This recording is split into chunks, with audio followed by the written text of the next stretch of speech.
Bonjour et bienvenue dans ce nouveau tutoriel sur Cinema 4D, encore une fois sur Faking Particle. Alors aujourd'hui on va voir un peu comment créer de l'eau parce que dans l'un de mes projets personnels j'ai besoin de créer de l'eau. Donc je me suis dit pourquoi pas en faire un rapide tutoriel. Donc voilà, on va créer de l'eau en fait qui tombe et qui fait une éclaboussure sur le sol. Donc on va voir comment créer ça assez rapidement avec des choses qu'on a quand même déjà vues auparavant. Donc pour commencer je vais mettre un segment de largeur et de hauteur 1. Je vais le rendre éditable, enfin polygonal en appuyant sur C. Je vais lui mettre un tag propriété Cinema 4D et un tag Expresso. Voilà. Je vais mettre un peu orage, un générateur pour commencer. Je vais plutôt créer un objet neutre et lui mettre le déplacer le tag Expresso et lui donner. Alors cet objet neutre, on va mettre 90. Je sais pas si vous en souvenez, mais 90 c'est pour l'alignement. Donc ça va aller un peu plus vite, comme ça. Donc je vais relativement vite cette fois-ci parce que c'est des choses qu'on a déjà vues. Normalement dans mon prochain tutoriel sur TP, sur Faking Particle, on verra comment faire une explosion ou une flamme. Donc des choses un peu plus intéressantes et des choses sur Faking Particle qu'on n'a pas encore vues. Donc on va prendre la matrice globale ainsi que les coordonnées de position. On va lier la position et la matrice globale. Alors si je fais play, ça part déjà du mauvais sens. Moi je veux que ça vienne du haut. Donc je prends ensuite TP. Déjà je vais mettre ici à 150, faire un clic droit, étendre à la durée complète. Je prends TP et je vais environ le déplacer de 250 cm. Voilà. Je vais prendre plan et ici mettre 800 par 800 également. Et je peux faire entrer pour valider. Voilà. On peut continuer le tutoriel. Donc une particule arrivant d'en haut. Alors je vais paramétrer ces particules là. Donc avant cela on va créer un nouveau groupe de particules. Un, parce qu'il y aura une seule particule. Après vous pouvez augmenter le nombre si vous voulez. Moi je vais faire ça avec une seule particule. Enfin on va avoir 2, 3. Donc je vais faire une essence de particules et un nouveau p-group dans les standards p-group. Et je vais mettre le 1 dans ce p-group et je le lis. Ok. On prend un p conduit. Voilà, et donc celui-ci, déjà, je vais retourner dans ce p orage là, dans les attributs de ce p orage. Et je vais donc passer en taux par image. Détacher ça. Taux par image, ça sera plutôt taux par. Ouais, on va mettre taux par image. Faire une animation, ajouter une clé. Allez, 1, 2, 3, 4, 5 frames.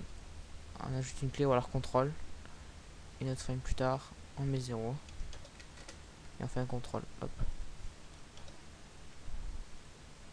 Et on fait contrôle et 0. S'il veut bien me le valider. Non, ça marche pas réellement. Donc on va vider et supprimer la piste. On va plutôt se mettre dans taux par zone, ce sera beaucoup mieux. Avec une particule toutes les 1 seconde. Voilà, c'est un peu plus. Ouais, voilà, c'est ce que je recherche à peu près plutôt. Voilà, donc on va garder ça. Par contre, l'angle de celle-ci sera restreint à 5 par 5. Je veux que ça part assez droit. Donc également la taille va être également restreinte pour offrir moins de possibilités et qu'elle parte plus droite. Donc pour qu'elle parte parfaitement droite, on peut mettre 0 par 0. Et là pour laisser 10, on peut mettre 5 par 5. Donc voilà, donc ça c'est pour les gouttes.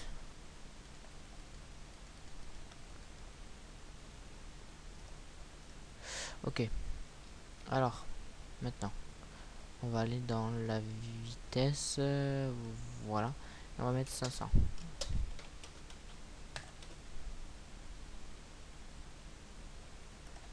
Voilà, c'est déjà mieux. Ok, ensuite durée de vie, je vais mettre 30 frames.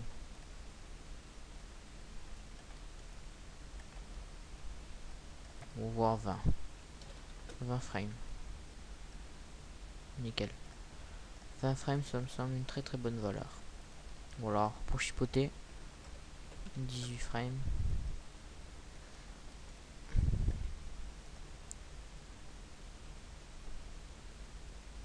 Voilà, 18, 18, 17, 16, c'est des bonnes valeurs. Ensuite, donc on peut mettre peut-être une petite distance. Mais elle ne se verra pas parce que... non, ça sert à rien, elle ne se verra pas la distance. Donc je peux recharger ma scène, ok. Donc on va pouvoir continuer pour créer maintenant la deuxième partie. Ça, on va remettre ça là. Pour commencer. On peut retourner là-dedans. Donc sur ces particules là, ben, je vais en fait les faire dévier en utilisant mon plan. Donc encore une déviation, mais ça va nous permettre justement de créer ensuite la suite en gros de l'animation. Ok, donc pour faire ça, je vais prendre une déviation. Donc alors la déviation, ça sera mon plan et le type de déflecteur en mode objet. Je lis ça là. Hop, je vais mettre un basique événement. Je vais aller dans la déviation. Bon, comme je connais, comme je sais ce que je suis en train de faire, je suis pas obligé de toujours aller dans la vue pour voir ce que ça fait. Hop. Là, vous voyez, ça va émettre notre particule et elle s'arrêtera au niveau de mon plan, ce qui était désiré, et elle mourra. C'est exactement ce que je désirais. Alors l'événement, ça pourrait être... Donc déjà, on va aussi prendre la position de l'événement. Et donc, on va pouvoir utiliser ça afin de créer des nouvelles particules, comme un orage par exemple. Donc la position de l'émetteur sera la position de l'événement, et là on va prendre plutôt l'activation. Et on va lier l'activer à ça. Alors pour continuer, on va mettre une petite rapide naissance de particules avec encore un nouveau groupe de particules. Donc un standard, un p-groupe, PG, ça. Alors on va créer un nouveau clic droit sur global, un nouveau groupe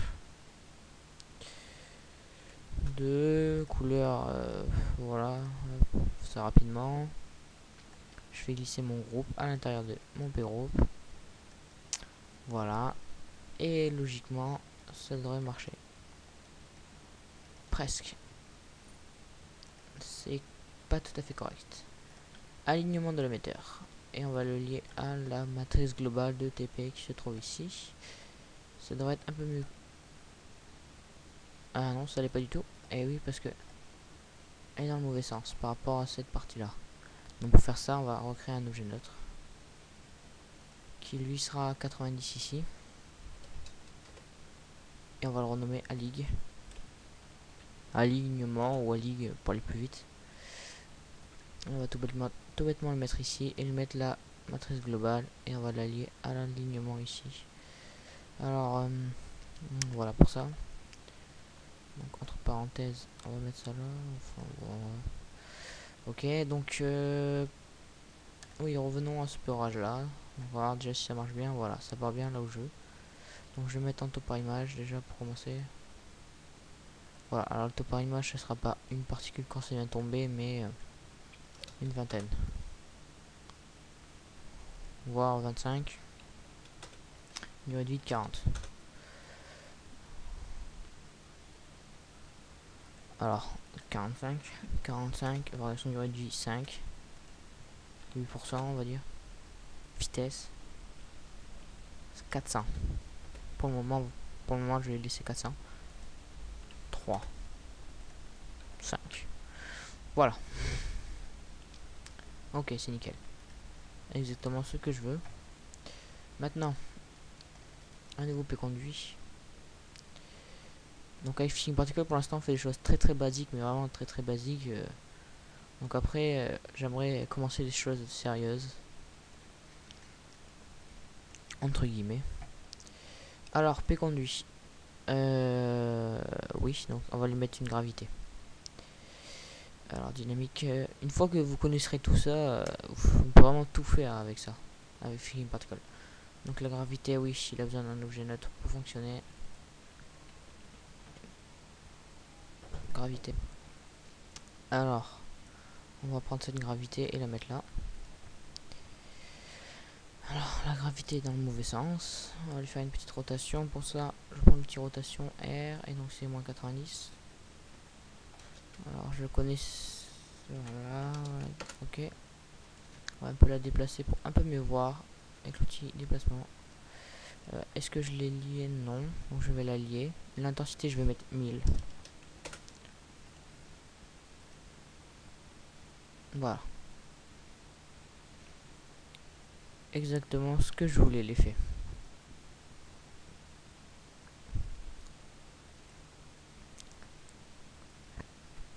C'est nickel.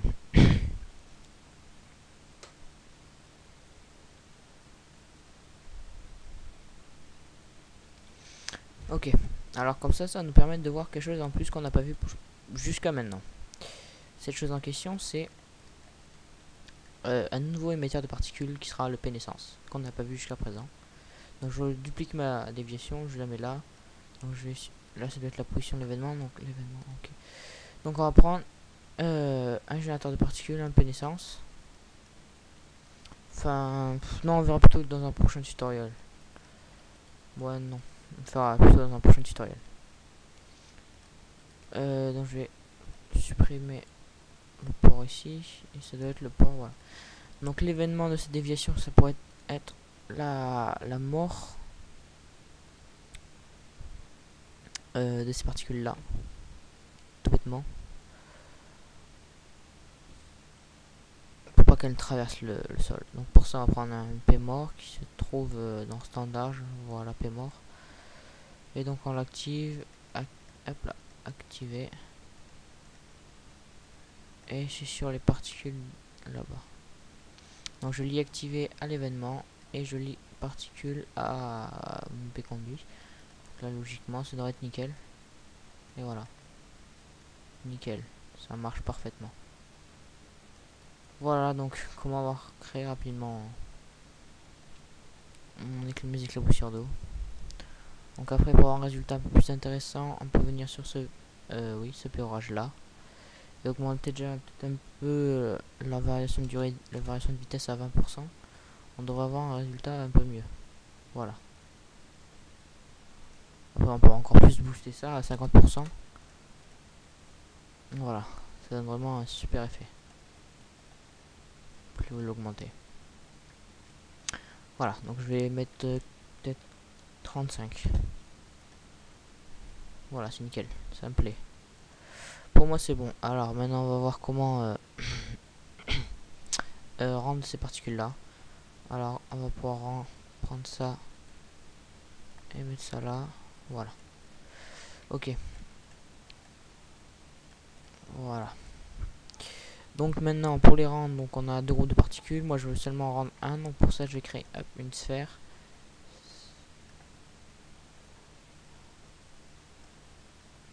Voilà. Alors la sphère on va lui mettre voilà un nombre de segments 10. Un rayon un peu plus faible que ça quand même, 20 peut-être. On va voir 10. Ok, et on va mettre cette sphère là en fait dans un cloneur. Alors, je sélectionne ma sphère, mon graphe, j'appuie sur Alt pour mettre mon cloneur au-dessus de la sphère. Alors mon cloneur sera pas en linéaire mais en mode objet, et l'objet en question sera mon groupe de particules, le second, qui est 2, voilà. Et alors, voilà, et je mets 2 dans objet, logiquement, voilà. Bon, j'ai mes éclaboussures. Alors je me rends compte que c'est effectivement trop gros. Alors c'est simple, on baisse le rayon de la sphère. Alors voilà donc mes éclaboussures.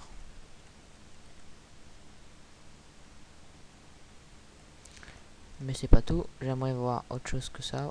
Pour l'instant qui reste assez basique. On va prendre ce cloneur là et le mettre dans un métabole. Alors en fait la métabole va regrouper tout ça. Et avec on va pouvoir jouer sur la valeur de coque pour les assembler. Et ensuite la subdivision déjà pour avoir un peu plus de définition. Un peu plus pratique, voilà, vous voyez déjà. En jouant sur ces valeurs là. Voilà donc 4, on commence à voir. Voilà. Ensuite on va jouer sur la valeur de la coque, afin d'essayer de les lier le plus ensemble, ou alors qu'elles gardent leur forme elles-mêmes. Ça va nous permettre de faire un peu des formes organiques. Alors au rendu on peut en mettre 2. Voilà, parce que donc, vous voyez déjà on a moins des sphères mais plutôt des formes organiques, vous voyez, qui viennent se coller ensemble quand elles sont proches. Mais après on n'a pas assez de particules pour vraiment profiter pleinement de ce que pourrait faire cet effet. Donc on va aller ici et mettre là, on peut booster ça à 50. On va voir ce que ça nous donne. Ah voilà, ça fait un peu pâté mais bon ça marche.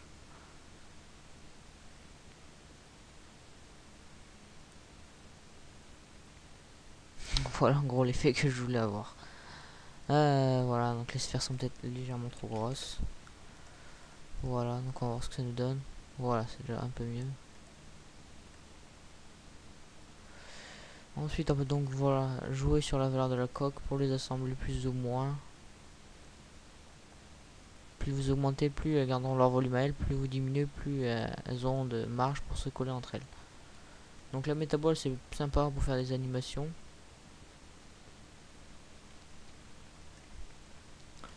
100, c'était une bonne valeur. Enfin, la valeur d'origine, c'est 100.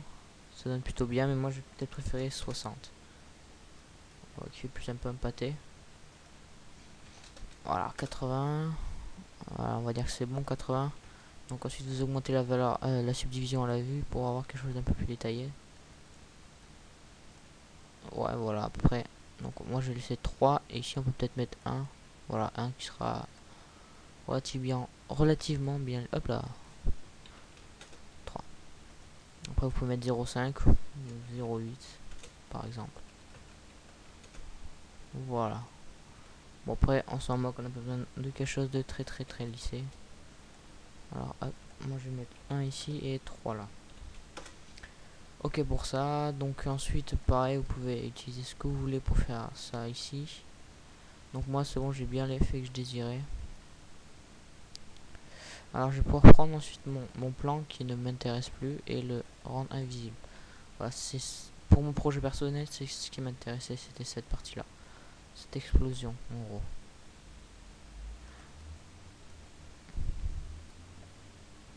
Voilà, donc on va avoir créé rapidement un peu de l'eau, on va dire. Entre guillemets, donc on va créer maintenant son matériel à cette eau là. Donc je crée un nouveau matériel et je vais l'appeler eau. Alors là, je vais pas non plus trop expliquer parce que ça reste relativement compliqué. Enfin, c'est légèrement compliqué le matériel, donc je vais mettre une couleur un peu bleutée, blanc bleuté, avec une légère luminance à 20%. On va mettre une transparence à 90% avec une réfraction à 1.5 ou 1.3, je sais plus la réfraction de l'eau. Je pense faire, si ça vous intéresse, des tutoriels complexes pour faire des matériaux complexes, si ça vous intéresse. Donc vous me dites par commentaire sur la vidéo. Donc voilà, je vais faire ça rapidement. Un Fresnel. Donc je vais mettre une réflexion parce que l'eau a une réflexion. Alors assez grande. En plus. Je vais cliquer afficher dans une fenêtre afin de mieux voir ce que donne ma texture. Mais ça va être un peu plus long à calculer. Donc là voilà ce qu'on peut avoir déjà. Alors on va mettre un petit environnement qui sera du bruit. Alors on va changer les couleurs de ce bruit là par un peu du bleu. Bleu, bleu blanc, plus bleuté. Et bleu foncé. Voilà comme ceci. Par exemple.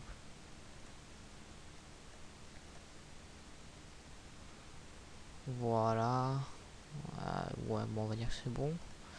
Ensuite, on va mettre du relief pour commencer, comme du bruit. Alors, on va pas garder ce vulgaire bruit, on va plutôt mettre du Lucas. Voilà, nickel. Alors, l'environnement peut-être vert, ça le fait pas trop. On va plutôt aller en bleuté. On va éviter de trop booster un peu le bleu. Voilà, on va faire ça comme ça plutôt. Voilà, ça me semble correct. Voilà. Donc, vous voyez ma texture qui commence à avoir un peu de la forme. Alors on va pas toucher au normal, on va pas ajouter de brouillard. La spécularité, peut-être pour un peu l'agrandir. On va peut-être pour ensuite mettre un peu de déplacement avec par exemple du bruit. Alors on va se mettre du cœur. Alors pourquoi il est en train de me charger mon bruit et plus ça? Alors je ne sais pas. Alors pour changer, vous voyez que j'ai pris ça, glissé ça ici. Parce que là j'avais dû faire glisser ça là pour voir mon bruit. Donc vous pouvez voir un aperçu sur toutes les fenêtres désirées. Voilà, donc on va retourner dans le déplacement. Un fractal brun. On va plutôt mettre... Non, ça donnera pas bien. Non. Bon, je vais mettre... Non, pas électrique. Non. Bon, allez, on va laisser Buya, mais par contre, on va diminuer l'intensité de ce bruit là à 5% par exemple. Voilà mon eau ainsi créé. Donc, ça a un look plutôt cool, je trouve. Voilà donc comment créer des matériaux assez sympa. De plus, vous pouvez naviguer dans la scène. Vous voyez, ça vous fait une mini scène 3D d'une sphère avec le matériel. Vous pouvez naviguer et ensuite il vous affiche bien votre texture. Bon voilà, on va s'arrêter là pour ça. Et donc la métaball, on lui fait glisser l'eau. On peut faire play. Alors par contre, si je fais un petit rendu pour voir ce que ça donne. Voilà déjà l'eau. Voilà déjà l'eau, ce qu'elle peut donner avec un éclairage vraiment basique. Donc on va voir comment la rendre un peu plus réaliste. En ouvrant les paramètres de rendu, je vais mettre en 1980 par 720, je vais mettre un anti-aliasing au mieux. Je vais mettre un effet illumination globale et je vais me chercher une image HDRI. Pour ça, je vais créer un ciel, créer un nouveau matériel, l'ouvrir, mettre dans le canal couleur spéculariser et décocher, dans le canal luminance le cocher. Clique ici et me mettre une image HDRI. Voilà, ensuite il vous dit ça, moi je fais non. Ok. Voilà, je vais me mettre plutôt. Voilà. Et je donne ce matériel là à mon ciel. Et maintenant je refais play jusqu'à ce que je vois. Voilà ça. Je vais lui mettre un tag Continue AKD, un tag de rendu. Alors je le vois cette icône là. Rendu, voilà. Et je vais décocher visibilité par la caméra. Car je ne veux pas voir ma map HDR au rendu. Je vais seulement la voir au niveau des réflexions pour avoir des réflexions plus réalistes. Un éclairage plus réaliste au niveau de mon eau. Mais malheureusement ça va augmenter les temps de rendu. C'est le seul bémol à utiliser bah ça, cette technique là. Mais voilà déjà l'eau qu'on a.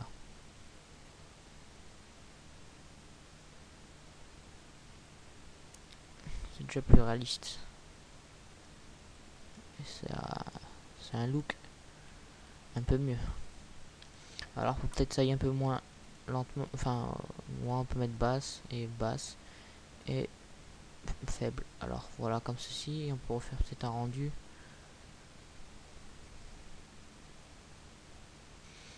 On va voir ce que ça nous donne. Voilà, donc là on a ça va relativement vite et on garde une assez bonne qualité. Donc si vous voulez vraiment un bon rendu d'eau, vous pouvez augmenter la valeur, mettre d'assez bonnes valeurs. Donc voilà, c'est l'effet que je désirais. Peut-être un peu trop de réflexion. Alors je vais retourner ici et baisser un peu la réflexion. Donc pour ça je vais rapidement utiliser le rendu. J'utilise pas ça souvent, voilà. Zone de rendu interactif afin de mieux voir ce que donnerait mes réflexions, etc., etc. Donc ça va nous permettre de voir, de rendre une partie assez rapidement et en déplaçant ça de booster la qualité. Donc là on va se servir juste pour les réflexions, mais je vais quand même augmenter un peu la qualité. Pour ça j'augmente le petit slider et je vais retourner dans la réflexion et la baisser à 40%. Donc là il calcule en mise en temps réel. 30, voilà, on peut ensuite booster ça à max pour bien voir ma texture si elle se fait bien correctement avec la réflexion souhaitée. Voilà, c'est déjà un peu mieux, mais je vais peut-être mettre une petite dispersion, même si ça va m'augmenter les temps de rendu, c'est pas grave, ça donnera mieux. Alors, donc dès que vous mettez une dispersion à la réflexion, ça augmente les temps de rendu, c'est ce qui va être un peu chiant là, mais bon, les résultats seront meilleurs. Voilà. Donc là j'ai fait un peu de l'eau glacée. Ouais bon, on va pas attendre la fin. On va plutôt faire un rendu ici, ça ira mieux.